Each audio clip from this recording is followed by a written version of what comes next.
Hello everyone, this is Aryan Thakkar, your coach and mentor, and welcome back to my YouTube channel on Aryan Tutorials, where in this video I'm going to take up your IAC Class 12 Commerce 6th chapter, which is Principles of Management.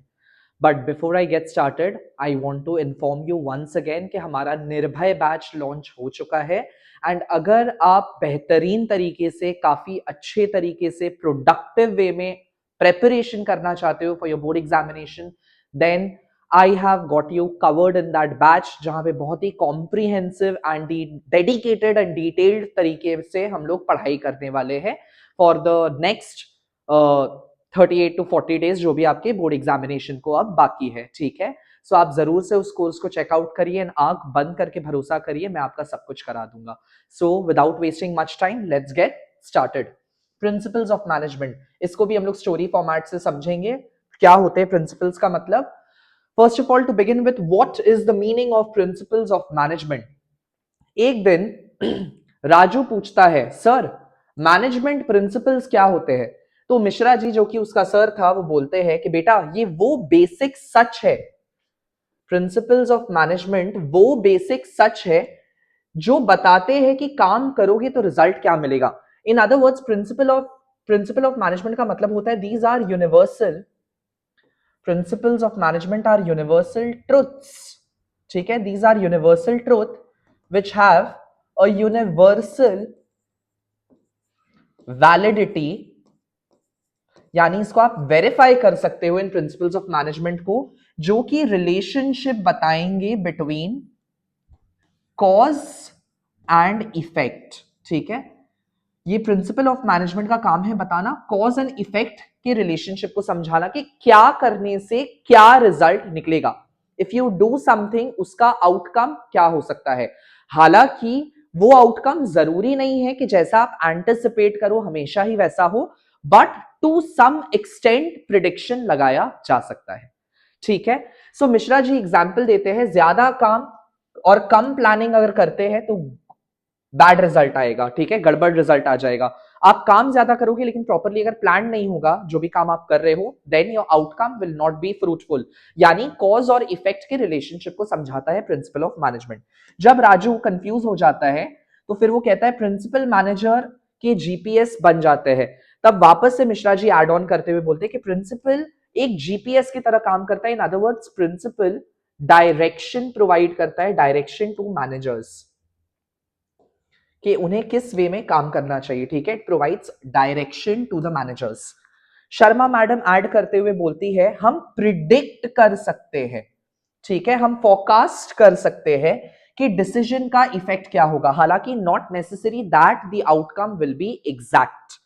Taylor बाबा बोलते हैं कि human beings machine नहीं होते, इसीलिए management principal exact science नहीं है, management principle inexact science है, इन एग्जैक्ट साइंस है।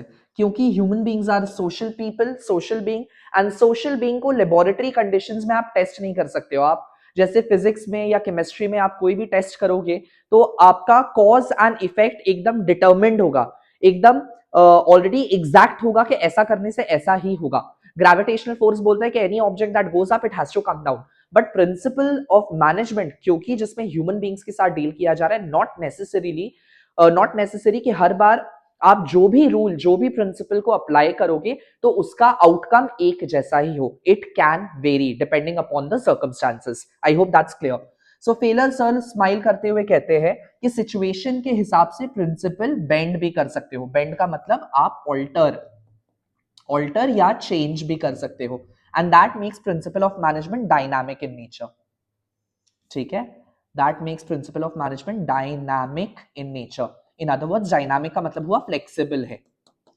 प्रिंसिपल ऑफ मैनेजमेंट जितने भी प्रिंसिपल्स या रूल्स होते हैं, प्रिंसिपल का सिंपल मीनिंग होता है आपका रूल्स, ठीक है, कुछ गवर्निंग रूल्स जो कि फ्लेक्सिबल है, बेंड किया जा सकता है। चलिए आगे बढ़ते हैं। नाउ प्रिंसिपल्स ऑफ मैनेजमेंट को डिराइव कैसे किया जाता है, ठीक है। डिराइव मतलब एक्सट्रैक्ट कैसे किया जाता है, मतलब कैसे बनाया जाता है। डिराइविंग को आप एक्सट्रैक्ट करना बोल सकते हो या कैसे कैसे बनते हैं ये प्रिंसिपल्स, कैसे बनते हैं ये प्रिंसिपल्स ऑफ मैनेजमेंट। तो सबसे पहले तो ऑब्जर्वेशन मेथड। ऑब्जर्वेशन का मतलब होता है देख के सीखो, देख के सीखो। कुछ लोग ऐसे होते हैं जो दूसरों की गलती से सीख लेते हैं, कुछ ऐसे होते हैं जो करके सीखते हैं। ऑब्जर्वेशन का मतलब होता है कि आप दूसरों ने जो किया उसको देख के आप खुद अपना लेसन लर्न कर लेते हो, ठीक है। मिश्रा जी रोज ऑफिस ऑब्जर्व करते हैं, रोज ऑफिस में ऑब्जर्व करते हैं, लेट आने वाले काम स्लो करते हैं। ये उनका ऑब्जर्वेशन है कि जो लोग लेट आते हैं, those people who are lethargic, they are often slow in their work. Observation करके उन्हें समझ में आ गया। एक्सपीरियंस से प्रिंसिपल बनता है, ठीक है। एक्सपीरियंस से प्रिंसिपल बना देते हैं, ऑब्जर्व करने से, लर्न करने से अप्लाई किया जा सकता है प्रिंसिपल को। ये हो गया आपका ऑब्जर्वेशन मेथड। एंड दूसरा तरीका है एक्सपेरिमेंट मेथड। एक्सपेरिमेंटेशन मेथड में क्या होता है कि आप कर करके सीखते हैं। इट इज लाइक जो टेलर का प्रिंसिपल है, he was regarded as a scientific, he was regarded as the father of scientific management, जो कि एक्सपेरिमेंटेशन में बिलीव करता है, करने में बिलीव करता है कि पहले इंप्लीमेंट करो, देखो, जानो, परखो क्या रिजल्ट निकला, उसके बाद अपने प्रिंसिपल्स को बनाओ, अपने रूल्स को बनाओ। टेलर बाबा लैब कोट पहनते हुए कहते हैं एम्प्लॉइज पर स्टडी करो, टेस्ट करो, डेटा एनालिसिस करो, एंड फिर बोलते हैं हाँ भाई ये प्रिंसिपल साइंटिफिकली वैलिड है। मतलब एक्सपेरिमेंटेशन करने के बाद जब कॉज एंड इफेक्ट निकलेगा, यानी जो भी आउटकम आएगा, देन उसको माना जाएगा कि हाँ ये एक्सेप्टेबल है, ऐसा करने से ऐसा हो सकता है, ठीक है। चलिए आगे बढ़ते हैं। टॉकिंग अबाउट नेचर और the characteristics of principal of management. सबसे पहले यूनिवर्सैलिटी। यूनिवर्सैलिटी का मतलब होता है कि ये यूनिवर्सली वैलिड है, ये हर जगह अप्लाई किए जा सकते हैं, ये फंडामेंटल ट्रूथ्स है which are applicable everywhere. Raju पूछता है सर सिर्फ बिजनेस में क्या काम करता है ये प्रिंसिपल? तो फेयर सर बोलते हैं आर्मी हो, हॉस्पिटल हो, स्कूल हो, हर जगह ये प्रिंसिपल, मैनेजमेंट के प्रिंसिपल्स को, गवर्निंग लॉस को आप अप्लाई कर सकते हो। सेकंड, डायनामिक है या फ्लेक्सिबल है? शर्मा मैडम बोलती है रूल्स पत्थर की लकीर नहीं होते, सिचुएशन अगर चेंज हो जाएगा तो प्रिंसिपल को भी ऑल्टर या चेंज करना पड़ेगा। यानी principles of management are flexible as per the circumstances. At times you might need to redo your old principle and reform it और restructure it to suit the current situation, कि जो situation की need होगी उस हिसाब से शायद आपको आपके प्रिंसिपल को मोल्ड भी करना पड़ेगा। जैसे कि फॉर एग्जांपल आप मान लीजिए आज से हमारे जमाने में अगर पेरेंटिंग का आप स्टाइल बोलो तो हमें तो कुटाई पड़ जाती थी हर चीज में, ठीक है, कुछ भी हो सीधा पहले थप्पड़ पड़ेगा। लेकिन आज के जनरेशन में जहां पे जेनजी बच्चे, आप लोग इतने सेंसिटिव हो गए हो कि पेरेंट्स आपसे डरते हैं, आपको हाथ लगाने से भी डरते हैं। समय के अनुसार उनके प्रिंसिपल्स, उनके मॉरल्स, उनके सिद्धांत बदल जाते हैं, ठीक है। वैसे ही in other words change is the only constant, परिवर्तन ही संसार का नियम है। तो अगर सिचुएशन बदल गया तो प्रिंसिपल भी बदलना पड़ेगा। आई होप दैट्स क्लियर। फेयोल का डायलॉग है कि प्रिंसिपल एब्सोल्यूट नहीं होते, एब्सोल्यूट यानी फर्म नहीं होते। तीसरा, कोई भी प्रिंसिपल ह्यूमन बिहेवियर को इन्फ्लुएंस कर सकता है। जैसे राजू का मूड ऑफ, मैनेजर समझाता है ह्यूमन बिहेवियर कॉम्प्लेक्स होता है, प्रिंसिपल्स गाइड करते हैं, फोर्स नहीं। इन अदर वर्ड्स ह्यूमन को टेस्ट एंड वेरीफाई करना पॉसिबल नहीं है। अलग अलग सिचुएशन के हिसाब से कोई भी ह्यूमन अलग अलग वे में रिएक्ट करता है, तो उसके हिसाब से आपको सिचुएशन को हैंडल करना आना चाहिए। हो सकता है किसी को आप डांट के काम करवा सकते हो, किसी को आप प्यार से बोल के काम करा सकते हो, किसी को आप कॉम्प्लीमेंट दे के काम करा सकते हो, किसी के ऊपर आप चिल्ला के काम करा सकते हो, किसी की आप पिटाई करके काम करा सकते हो। तो हर किसी के साथ डील करने का तरीका अलग अलग होगा। यही प्रिंसिपल बताता है, ठीक है, कि वो ह्यूमन बिहेवियर को इन्फ्लुएंस कर सकता है। इसके अलावा प्रिंसिपल्स ऑफ मैनेजमेंट कंटिंजेंट होते हैं। कंटिंजेंट का मतलब है कंडीशनल होते हैं। कंटिंजेंट मींस कंडीशनल होते हैं। जैसे आपने पढ़ा होगा ना contingent liability. Contingent liabilities are those liability which occur during the happening of an event. तो वैसे प्रिंसिपल भी कंडीशनल है। कहने का मतलब है, मिश्रा जी बोलते हैं हर सिचुएशन का अलग जुगाड़ होता है, सेम प्रिंसिपल हर जगह शायद एप्लीकेबल ना हो। प्रिंसिपल्स रिलेटिव होते हैं। रिलेटिव मतलब they keep on changing, keep on changing, they keep on changing as per circumstances, ठीक है, they keep on changing as per circumstances. Circumstance के हिसाब से शायद आपको प्रिंसिपल बदलना भी पड़ जाए।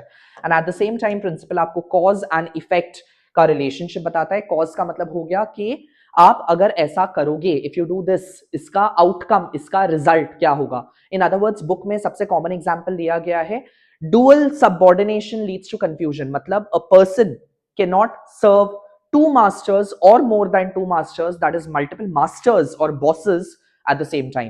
अगर आप 2 या 3 या 4 लोग को एक साथ सर्व करने का या खुश करने का कोशिश करोगे तो किसी ना किसी का अथॉरिटी अंडरमाइन हो ही जाएगा, कोई ना कोई इंफीरियर फील करेगा ही करेगा, एंड उससे इंटरनल कॉन्फ्लिक्ट अराइज हो सकता है। तो ये हो गया एक प्रिंसिपल कि कॉज एंड इफेक्ट क्या होगा कि डुअल सबऑर्डिनेशन, 2 लोग को एक साथ सर्व करने जाओगे तो it will lead to confusion. ठीक है, गॉट इट, क्योंकि ये बोलेगा ऐसे कर, वो बोलेगा वैसे कर।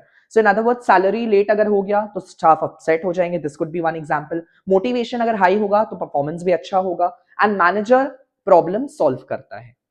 इन्हीं प्रिंसिपल्स को यूज करके मैनेजर सारे प्रॉब्लम को डील करता है या टैकल करता है। सारे प्रिंसिपल इक्वली इंपॉर्टेंट है, कोई भी ऐसा नहीं है कि कोई एक प्रिंसिपल ज्यादा इंपॉर्टेंट है या कोई एक प्रिंसिपल कम इंपॉर्टेंट है। राजू पूछता है कौन सा प्रिंसिपल बेस्ट है, फेओल कहते हैं सब इक्वली जरूरी है, सबका प्रपोर्शन मिश्रण होना इक्वली इंपॉर्टेंट है ऑर्गेनाइजेशन को सक्सेसफुली रन करने के लिए। I hope that's clear. Coming to the need और importance of the principle of management की, ये प्रिंसिपल क्यों जरूरी है, इतने ज्यादा इनको समझना पहले से बिफोर हैंड करना क्यों जरूरी है। इन सिंपल वर्ड्स आप मान लीजिए, देखिए जैसे साइंस और आर्ट एक दूसरे के साथ कॉम्प्लीमेंट्री है। फॉर एग्जाम्पल मान लीजिए अगर मैंने आपको पूरा बायोलॉजी बुक पढ़ा दिया, ठीक है, मैंने अगर आपको पूरा बायोलॉजी बुक पढ़ा दिया और मैं आपके सामने अगर लेट जाऊं कि आज मेरा ऑपरेशन कर दे, तो आप पता चलेगा मेरा जिस पार्ट का ऑपरेशन करना था कुछ गलत जगह निकाल के कोई गलत ऑर्गन घुसा दिया वहां पे। इन अदर वर्ड्स खाली पढ़ाई करने से, बुकिश नॉलेज से आपको प्रैक्टिकल एप्लीकेबिलिटी नहीं आ जाता है। इन अदर वर्ड्स बिना पढ़ाई किए अगर मैं लेट जाऊंगा कि आज डायरेक्ट प्रैक्टिस कर ले, तो भी वहां पे मेरा नुकसान हो जाएगा।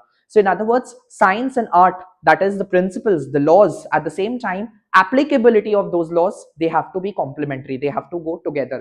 So in other words, एक इंसान का efficiency बढ़ाने के लिए ये principles of management बहुत ज्यादा जरूरी है। So start करते हैं इंपॉर्टेंस के साथ। सबसे पहले दिया है to increase the efficiency। efficiency का मतलब क्या हो गया? To increase the performance both of the workers and of the organisation, दोनों का परफॉर्मेंस को इंक्रीज करने के लिए प्रिंसिपल पहले से पता होना जरूरी होता है।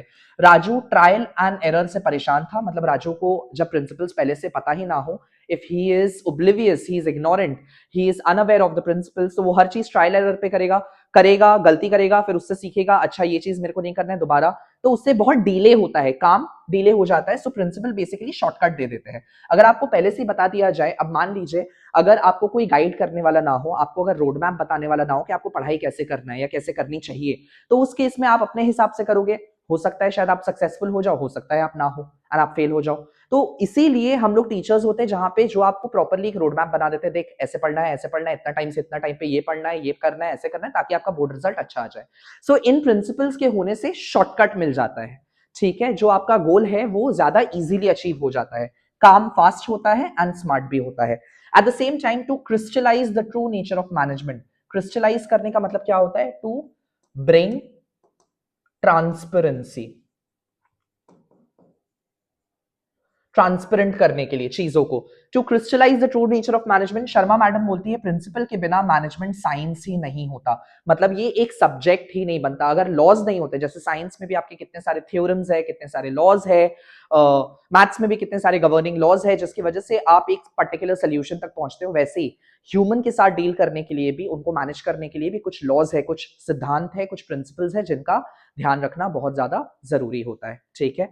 इसके अलावा इन प्रिंसिपल्स को यूज किया जाता है अपकमिंग फ्यूचर के मैनेजर्स को ट्रेन करने के लिए। टू ट्रेन मैनेजर्स, पहले सीखते सीखते गलती होता था, अब सिस्टमैटिकली ट्रेनिंग हो सकता है। जहां पे पहले ट्रायल एंड एरर के बेसिस पे सब कुछ सिखाया जाता था, अब क्योंकि प्रिंसिपल्स पता है, रूल्स पता है, तो आप साइंटिफिकली सिखा सकते हो चीजों को कि क्या करना है क्या नहीं करना है, ठीक है। इसके अलावा रिसर्च, आपको अगर और डीपली डेल्व करना है रिसर्च वर्क में, तो आप प्रिंसिपल्स के मदद से कर सकते हो। They just pave a path for you to walk on, आपके लिए एक रास्ता खोल देता है जिसपे आप चल के और ज्यादा डीप रिसर्च कर सकते हो। टेलर बाबा का रिसर्च मोड ऑन, नए आइडियाज आएंगे, नए थ्योरीज डेवलप होंगे प्रिंसिपल होने की वजह से।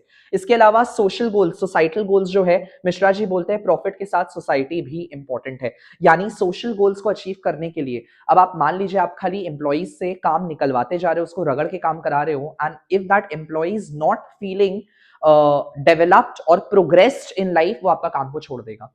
इन अदर वर्ड्स, आपका टर्नओवर, ऑर्गेनाइजेशन का टर्नओवर मतलब जिस स्पीड से आपको रिप्लेस करना पड़ता है लोगों को, उसका कॉस्ट इंक्रीज हो जाएगा ऑर्गेनाइजेशन में, ठीक है। सो सोशली भी, सोसाइटी को भी बेनिफिट देने के लिए आपको इन प्रिंसिपल्स को समझना बहुत ज्यादा जरूरी होता है।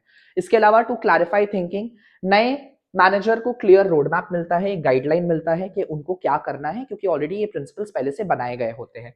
इसके अलावा नॉलेज स्प्रेड करने के लिए आजकल बहुत सारे कॉलेजेस, बिजनेस स्कूल्स में पढ़ाया जाता है इन प्रिंसिपल्स के बारे में, इन लॉस के बारे में, मैनेजमेंट के रूल्स के बारे में। And to evaluate, evaluate means to check, evaluate का मतलब हो गया चेक करना, ठीक है। टू इवैल्यूएट मैनेजरियल बिहेवियर, कि कोई मैनेजर प्रिंसिपल के अकॉर्डिंग में कि ऐसा करने से ऐसा होना चाहिए, क्या वो सूटेबल आउटकम या रिजल्ट निकाल के दे पा रहा है कि नहीं दे पा रहा है, उसमें भी हेल्प आउट करता है। सो मैनेजर का काम प्रिंसिपल से जज हो सकता है कि ऐसा करने से ऐसा रिजल्ट आना चाहिए था, क्या ऐसा रिजल्ट आया कि नहीं आया, अगर नहीं आया तो फिर उसको रीडू करने का जरूरत है, ठीक है। नाउ इन प्रिंसिपल्स कितने टाइप के प्रिंसिपल्स बनाए गए हैं? सबसे पहले तो principle given by Taylor and then by Fayol. Taylor was regarded as the father of scientific management, तो उनके प्रिंसिपल बहुत ज्यादा एक्सपेरिमेंटेशन एंड ऑब्जर्वेशन मेथड के ऊपर बेस्ड है। उनके हिसाब से हर कुछ पहले साइंटिफिकली प्रिपेयर्ड एंड प्लान कर दिया जाना चाहिए, उसके बाद उसके ऊपर अमल, दैट इज इंप्लीमेंट किया जाना चाहिए, ठीक है। So Taylor's principles of scientific management, entry of Taylor बाबा डायलॉग मारते हुए बोलता है काम साइंटिफिक तरीके से होना चाहिए, इस जिसकी वजह से उनको टाइटल मिला है फादर ऑफ साइंटिफिक मैनेजमेंट, ठीक है। This is very important, he is regarded as the father of scientific management. Everything should be scientifically planned according to him. चलिए उनके प्रिंसिपल्स के बारे में, उनके रूल्स के बारे में बात करते हैं मैनेजमेंट का। सबसे पहला, science not rule of thumb. Rule of thumb का मतलब होता है ट्रायल एंड एरर के लिए कोई जगह नहीं है। everything has to be pre-planned and everything has to be scientifically planned। अगर मुझे आज अपना एक क्लास भी लेना है तो मुझे पहले से मेंटली अपने दिमाग में वो क्लास ऑलरेडी मैं ले चुका होना चाहिए, मेरे दिमाग में वो क्लास हो गया होना चाहिए कि मैं क्या पढ़ाऊंगा, कितना पढ़ाऊंगा, क्या बोलूंगा। Everything has to be scientifically prepared beforehand, ठीक है। ऐसे नहीं रिसर्च से काम होगा। इसके अलावा दूसरा प्रिंसिपल है उनका harmony not discord. There has to be no room for dispute in the organisation. Employer and employ के बीच में एक कोऑर्डिनेशन, तालमेल होना बहुत ज्यादा जरूरी है, अदरवाइज ऑर्गेनाइजेशन का नुकसान हो जाएगा। That is what his principles are. Second, maximum not restricted output. Organisation में झगड़ा इसीलिए होता है कि मुझे ज्यादा नहीं मिला, उसको ज्यादा मिला, इस चीज को लेके कॉन्फ्लिक्ट चलता है। तो उनका कहने का मतलब है कि प्रोडक्टिविटी इंक्रीज कर दो, प्रोडक्शन बढ़ा दो, सेल्स बढ़ा दो, इनकम बढ़ जाएगा, सबको वो बांटना शुरू कर दो, सबका फायदा स्टार्ट हो जाएगा एंड कोई भी झगड़ा नहीं करेंगे, ठीक है। There will be no harmony and discord if there is a maximum and not restricted output. Second is, fourth is division of work and responsibility. Planning boss करेगा लेकिन काम वर्कर करेंगे, मतलब उनके हिसाब से centralisation is a like he believes in retaining the authority with the top level of management, कि like काम पहले से डिवाइड होना चाहिए कि टॉप लेवल मैनेजर्स का काम होगा सोचना, प्लान करना, एनविजन करना और विचारना, एंड जबकि लोअर एंड मिडिल लेवल का काम होगा एग्जीक्यूशन करना, ठीक है। प्लानिंग बॉस करेगा, काम वर्कर करेंगे। इसके अलावा scientific selection, training and development of workers, right person at the right job. जो इंसान जिस काम के लिए सबसे ज्यादा सूटेबल है उसको उसके डेजिग्नेटेड सही स्पॉट में जगह मिलना चाहिए एंड वो इंसान सही काम करता हुआ होना चाहिए। फाइनेंस का बंदा से आप सेल्स का काम नहीं करा सकते हो, सेल्स का बंदा से आप मार्केटिंग का काम नहीं करा सकते हो, मार्केटिंग का बंदा से आप प्रोडक्शन का काम नहीं करवा सकते हो। सो सबके job well defined and clearly stated, designated होने चाहिए। स्टैंडर्डाइजेशन होना चाहिए, मतलब एक जैसे टूल्स, एक जैसे इक्विपमेंट, एक जैसे लोगों को मिलना चाहिए, सेम मेथड फॉलो होना चाहिए काम करने का according to him. And mental revolution, mental revolution का मतलब हुआ कि एम्प्लॉयर और एम्प्लॉय की फाइट, झगड़ा, कॉन्फ्लिक्ट के लिए कोई रूम नहीं होगा, बंद। employer has to consider employee as their friends and employee has to consider employer as father figure, कि कोई मेरे को गाइड कर रहा है, सही रास्ता पे गाइड कर रहा होगा, instead of sitting and judging that person कि ऐसे कैसे मेरे को बॉस अराउंड कर रहा है, ऐसे कर रहा है, वैसे कर रहा है। इसके जगह there has to be a complete mental harmony on the part of both employer and employee. That is what according to him mental revolution is. I hope that's clear. So उन्होंने ये 7 प्रिंसिपल्स ऑफ मैनेजमेंट दिए जो कि scientific principles है, ठीक है। However इसको थोड़ा सा डिफाई करते हुए, वायोलेट करते हुए फेयोल जी आए और उन्होंने कहा कि हेनरी फेयोल बोलते हुए कहते हैं सिर्फ फैक्ट्री नहीं, पूरा ऑर्गेनाइजेशन मैनेज करना है। So in other words, organization is much larger than the people. So instead of pre-planning everything, since management is about dealing with people and people are a social being, and since management becomes a social science, you cannot expect that all kinds of end result will be exact in its nature. So at times आपको थोड़ा बहुत बदलाव भी करना पड़ेगा। सो इसीलिए उन्होंने कहा कि पूरे ऑर्गेनाइजेशन को मैनेज करना है, सिर्फ फैक्ट्री को नहीं। तो उनके हिसाब से उन्होंने 14 अलग प्रिंसिपल्स बनाए हैं जो कि मॉडर्न डे में ज्यादा एप्लीकेबल है। सबसे पहला तो डिविजन ऑफ वर्क। आप किसी भी एक इंसान के ऊपर सारा काम नहीं डाल सकते हैं। नो पर्सन इज सुटेबल और capable of doing all kinds of work. Her person का अपना एक स्किल, अपना एक एप्टीट्यूड होगा, उसको अपने स्किल, अपने टैलेंट और एप्टीट्यूड के हिसाब से ही काम मिलना चाहिए। That is division of work, जिससे स्पेशलाइजेशन इंक्रीज होगा। सो स्पेशलाइजेशन बढ़ेगा तो स्पीड और एक्यूरेसी अपने आप आ जाएगा, एक काम को बार बार करते हुए। बार बार काम बदलने से एफिशिएंसी लो हो जाता है। Now you can not expect me to teach mathematics. If I start teaching mathematics जिसमें मेरा फोर्टे ही नहीं, तो ऑटोमेटिकली मेरा एफिशिएंसी जितना हाई रहता है इको कॉमर्स और इंग्लिश पढ़ाने में, वो ढपाक से डाउन हो जाएगा। ठीक है। दूसरा, authority and responsibility, very important. अगर आप किसी को काम दे रहे हो, उसको आपको नेसेसरी प्रपोर्शन में अथॉरिटी यानी कि किसी से काम निकलवाने का पावर भी देना पड़ेगा। लेकिन अगर पावर दे रहे हो तो साथ ही साथ उसको अकाउंटेबल भी बनाना पड़ेगा, यानी वो आके जवाब देगा कि उसने ऐसा क्यों किया। इन अदर वर्ड्स, वो रिस्पॉन्सिबल भी हेल्ड होगा फॉर वट एवर ही और she does in the organisation. So power के साथ ड्यूटी भी होनी चाहिए। बैलेंस नहीं होगा तो मिसयूज होना शुरू हो जाएगा। मान लीजिए आपने अथॉरिटी दे दिया, रिस्पॉन्सिबिलिटी नहीं होगा तो पूरा पूरी एक्सप्लॉइट कर लेगा अपने पावर को। एंड आपने रिस्पॉन्सिबिलिटी दे दिया लेकिन अथॉरिटी पावर ही नहीं दिया, तो बेचारा पिस के दब के मर जाएगा कि खाली काम करते जाओ, बोझ के तले, काम के बोझ के तले दब के अपना प्राण छोड़ देगा। सो उसको दोनों का जरूरत है, सही प्रपोर्शन में। Both is required, authority and responsibility in an appropriate proportion. Eight the same time discipline होना चाहिए ऑर्गेनाइजेशन में। रूल्स बनाओ एंड मेक श्योर करो कि वो फॉलो भी किए जाने चाहिए ऑर्गेनाइजेशन में। अगर रूल अबाइडिंग एलिमेंट्स या फोर्सेस नहीं होंगे ऑर्गेनाइजेशन में, तो एक प्रॉपर सिंक्रोनिटी में जो बोलते हैं ना काम होना चाहिए, एक प्रॉपर सिस्टमैटिक वे में जो काम होना चाहिए बिना रूल्स के, वो नहीं हो पाएगा ऑर्गेनाइजेशन में। ठीक है, नहीं तो केओस गारंटीड है। लोग जैसे तैसे जो तो करना शुरू कर देंगे अगर उनके ऊपर रूल नहीं रहेगा तो। जैसे फॉर एग्जाम्पल, स्कूल में अगर आपके लिए रूल्स ना बनाए जाए तो आप तो फिर टीचर के नाक में दम क्रिएट कर दोगे। इसीलिए डिसिप्लिन होना बहुत ज्यादा जरूरी है। Next is unity of command. Unity of command is a very important principal. कहने का मतलब हुआ, एक एम्प्लॉय का एक ही बॉस होना चाहिए। एक एम्प्लॉय के अगर 2, 3, 4 या 5 या 10 बॉस होंगे, वो एक साथ इतने सारे मल्टीपल लोग को सर्व नहीं कर सकता है। उससे जो हायर लेवल ऑफ अथॉरिटी पे बैठा होगा उसका वैल्यू भी अंडरमाइन हो जाएगा। एट द सेम टाइम जो बंदा सर्व कर रहा होगा मल्टीपल मास्टर्स को, वो भी कंफ्यूज हो जाएगा। ठीक है, सो एक एम्प्लॉय इज इक्वल टू एक बॉस। 2 बॉस होगा तो कंफ्यूजन ओवरलोड हो जाएगा। इसके अलावा unity of direction, this is also very important principal. एक टीम का एक गोल होना चाहिए एंड उस एक गोल को अचीव करने के लिए एक प्लान होना चाहिए। आपके 10 प्लान नहीं होना चाहिए। इन अदर वर्ड्स, कि इंडिविजुअल गोल और ऑर्गेनाइजेशनल गोल में भी डिवोर्स नहीं होना चाहिए, डिस्प्यूट नहीं होना चाहिए कि टीम का गोल अलग है लेकिन आपका एजेंडा, आपका मोटिव कुछ अलग ही चल रहा है। तो इससे ऑर्गेनाइजेशन का एंड पर्पस भला अचीव नहीं हो पाएगा। ठीक है, एक गोल, एक प्लान। ज्यादा लीडर्स होंगे तो ट्रैफिक जाम हो जाएगा। बहुत सारे लीडर्स आके अपना अलग अलग गोल बनाना शुरू कर देंगे तो फिर एम्प्लॉइज ठीक से काम नहीं कर पाएंगे। जैसे अगर आप मान लीजिए, आप एक सब्जेक्ट को पढ़ने के लिए अगर आप 3 ट्यूशन रखते हो, 3 टीचर अलग अलग तरीके से पढ़ाएंगे, आप कैसे एक्सपेक्ट कर सकते हो कि आप एक पर्टिकुलर टीचर को फॉलो करोगे और बाकी को नहीं करोगे? तो बाकी 2 तो आपको आके चमेट मार देंगे। Simple as that. सो आपको एक लीडर, एक जन को फॉलो करते हुए आगे बढ़ना पड़ेगा। ठीक है। Subordination of individual interest into general interest, इसका मतलब क्या हुआ? सबऑर्डिनेशन का मतलब हुआ कन्वर्जन, कि ऑर्गेनाइजेशनल गोल के मुकाबले इंडिविजुअल गोल कुछ नहीं है। Organisational goal, organisation is much larger than that of an individual person who is there in the organisation.